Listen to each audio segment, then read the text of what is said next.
Hi guys, welcome to Pagapaiva channel. In this video, we will see about slicer.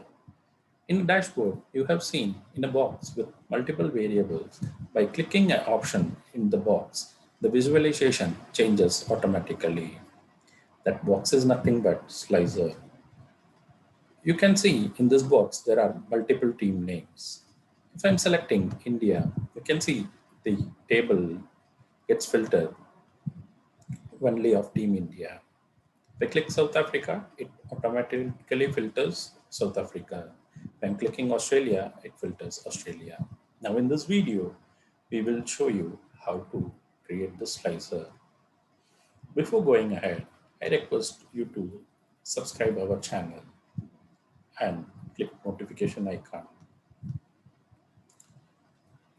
Now, this is the table of international ODI cricket players who scored more runs in ODIs. So now this is in table format. A slicer will work only with table format. So please ensure that the data has to be in table format. Now go to insert option. You can find an option called slicer. Click that. There will be multiple options. You can select player, team, matches, innings, whatever the variables are available in the table, you will be getting that. Now I am selecting team. Click that option. This slicer box will appear. Now it is very simple. You click India, only players of India will display. Click Sri Lanka, only data related to Sri Lanka gets displayed. A slicer is nothing but a visual filter. If I click this filter with X mark, then all the data will be displayed.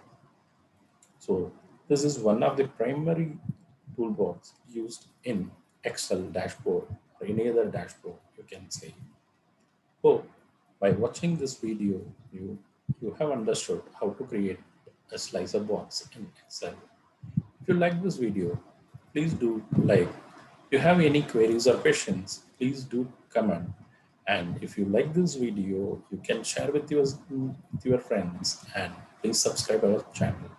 Thanks for watching. Bye bye.